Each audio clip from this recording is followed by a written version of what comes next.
Las enfermedades cardiovasculares siguen siendo la principal causa de muerte según la Sociedad Venezolana de Cardiología. En el último año han aumentado de manera preocupante los casos de arritmia, insuficiencia cardíaca y cardiopatías. Esto marcado en un contexto también por factores de riesgo como el sedentarismo, el estrés, la mala alimentación y las deficiencias en el sistema sanitario. Como ven, cambiamos radicalmente de tema, pero para entender cuáles son las enfermedades más frecuentes, cuál es el perfil del paciente venezolano y cómo se puede prevenir a tiempo, queremos conversar con el cardiólogo, el doctor Asdrúbal Alfonso, miembro de la Sociedad Venezolana de Cardiología. Lo tenemos por allí. Bienvenido, muchísimas gracias por estar con nosotros el día de hoy. Buenos días, Laura. Bueno, yo súper agradecido con ustedes por la invitación y de hablar un tema que sí es bastante, bueno, común en lo que es la cardiología, que son las enfermedades cardiovasculares. Y así como tú decías, Laura, en tu introducción, si las enfermedades cardiovasculares siguen siendo la primera causa de mortalidad a nivel mundial. Y Venezuela no escapa de esa realidad.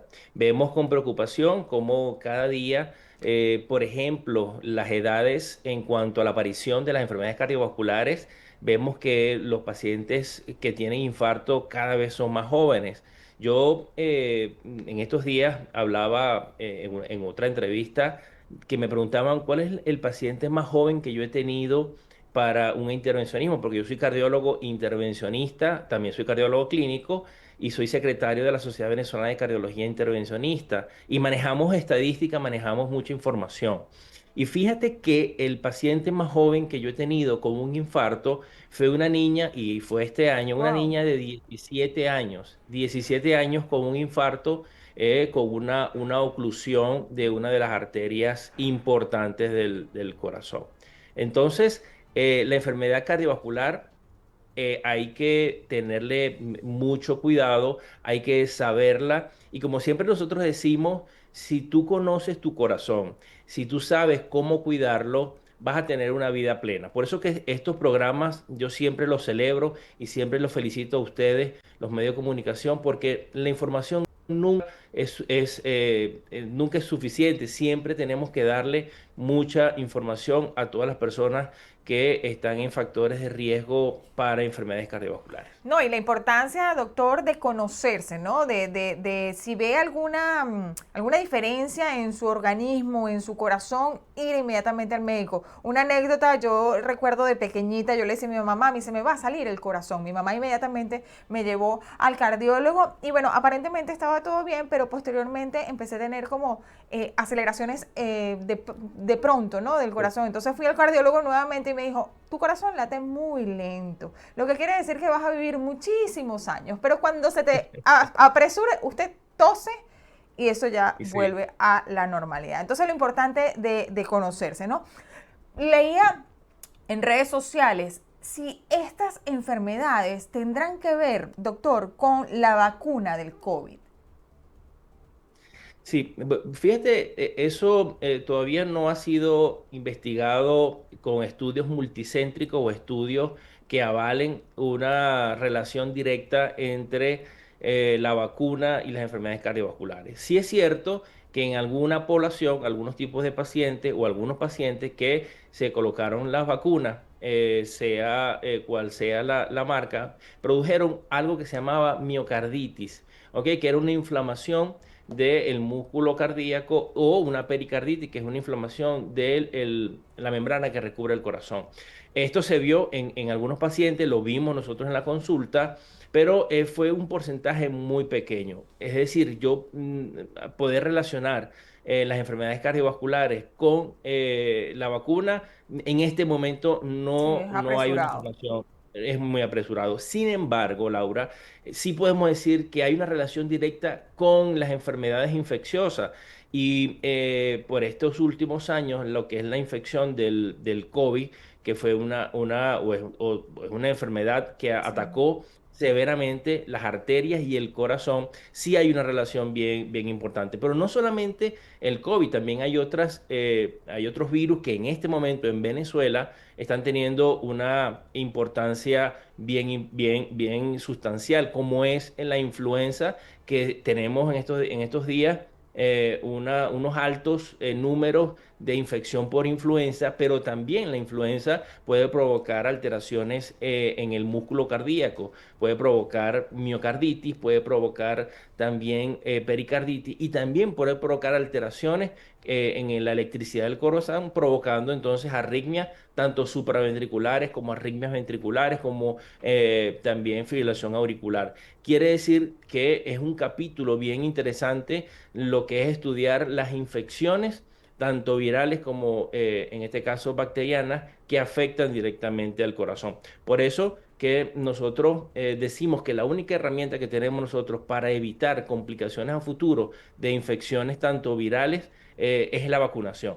No Ok. hay hay que tenerle, por ejemplo, ahorita salió una publicación en una de las revistas prestigiosas de cardiología dando un seguimiento o un patrón de cómo debe ser las vacunaciones en los adultos, que es un tema que no se conversa tampoco con mucha frecuencia, pero lo que es la vacunación en pacientes adultos con enfermedades cardiovasculares es un tema también bien interesante que lo podemos tocar en cualquier momento. Pero hay mucho miedo, doctor, por la falta de información, ¿no? Sí, sí, es correcto. Por eso que no podemos, muchas veces de los pacientes dice, doctor, yo estaba bien y me puse la vacuna Y y tuve un empeoré. infarto Ujú.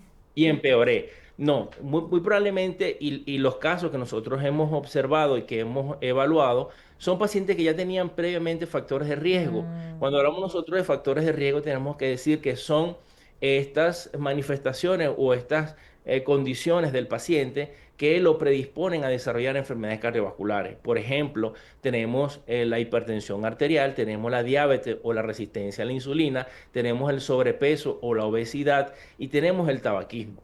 Entonces, Laura, hay pacientes que son fumadores pesados, que fuman una caja de cigarrillo al día, tienen sobrepeso, tienen colesterol elevado, tienen glicemias elevadas. Y cuando se colocan la vacuna, entonces le echan la culpa a la vacuna, pero tienen factores de riesgo que pueden entonces predisponer a las enfermedades cardiovasculares. Por eso entonces que no podemos decir que relacionamos directamente el uso de las vacunas con la enfermedad cardiovascular. Creo que es un conjunto de sucesos que pueden estar ocurriendo, que estos pacientes con factores de riesgo, que están catalogados como pacientes de un riesgo moderado, y que han tenido contacto con la vacuna han desarrollado algún tipo de enfermedad. Por eso que es sí. muy importante y no me canso de poder hablar de factores de riesgo y de reconocer cuáles son tus factores de riesgo para saber si tú tienes alguna causa o alguna para desarrollar enfermedades cardiovasculares. Ahora, doctor, ¿qué recomendaciones básicas de prevención daría usted a las familias venezolanas para cuidar su salud cardíaca desde la infancia?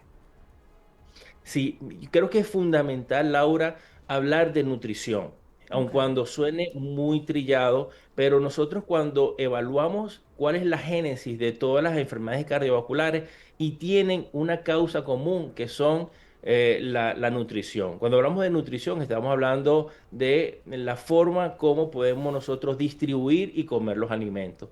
En los niños, en los pacientes adolescentes, estamos viendo que las comidas rápidas, la comida chatarra, las comidas altas en carbohidratos son los que están teniendo como mayor causa de obesidad y mayor causa de resistencia a la insulina. Si usted ve usted haga una vista muy rápida en un colegio y va a ver que el sobrepeso en los niños es alarmante. Es otro tema también importante de conversar, pero vemos entonces que el sobrepeso y la obesidad infantil es una primera de las causas que puede originar a futuro enfermedades cardiovasculares. Y otra causa que también puede sonar muy trillada, pero es en la génesis también de las enfermedades cardiovasculares, es el sedentarismo. Vemos nosotros cómo los niños, por estar en este momento en una onda tecnológica donde es preferible pasar todo el día pegado a una televisión o a un videojuego, descuidan lo que son las actividades físicas. Decir cuántas horas, y eso sería muy interesante poder evaluarlo, cuántas horas a la semana los niños están haciendo algún tipo de actividad física. Y yo creo que no pasa no mayor a los 50 minutos de actividad física y muy probablemente esto sea menos. Y esto es causa que se vaya acumulando estrías grasas en las arterias que al final, cuando este paciente ya es un Adulto. adulto, un joven, ya tiene entonces severa enfermedad cardiovascular y creo que lo que estamos viendo en este momento, donde pacientes muy jóvenes están teniendo enfermedad coronaria, enfermedad obstructiva de las arterias del corazón, viene a estar debido a lo que se dejó de hacer Claro. en el pasado. En temprana edad. Ahora, para finalizar rápidamente, ¿cuáles serían las señales de alerta que una persona debería tomar en serio para consultar urgentemente a un cardiólogo? Primero, identifique sus factores de riesgo. Si usted es un paciente que tiene factores de riesgo importantes para enfermedad coronaria y además de esto tiene algunos de estos síntomas que voy a comentar a continuación, usted debe consultar al cardiólogo. Si usted tiene en los hombres, mayor a 40 años y las mujeres más de 45 y tiene menopausia y tiene, por ejemplo, dolor opresivo en el pecho o un dolor que la característica es en el centro, pero tiene mucho que ver con la actividad física, o usted tiene cansancio fácil, es decir, no puedo subir las escaleras, no puedo hacer mis actividades comunes porque me canso, tengo que parar y tengo que tomar una bocanada de aire. Usted está teniendo algo que se llama disnea y es una disnea de esfuerzo. Entonces, los factores de riesgo, los síntomas que usted puede estar teniendo, o hay otros síntomas que no son los que estoy comentando, como son palpitaciones, como es dolor en la mandíbula o dolor en la región posterior de la espalda, asociado a toda esta actividad física, usted debe consultar al cardiólogo para hacer las pruebas necesarias y determinar si está en riesgo o no de tener un evento coronario. Doctor, muchísimas gracias por habernos acompañado en esta conversación, que más allá de una alerta, por supuesto, busca hacer un llamado a la conciencia y a la prevención. Las enfermedades cardiovasculares no esperan y como dice usted y sus colegas, el infarto más barato es el que se previene. Así que hay que poner atención. Es así, muchas gracias Laura por tu invitación y estamos a la orden para cualquier información que tengan todas las personas que nos están viendo.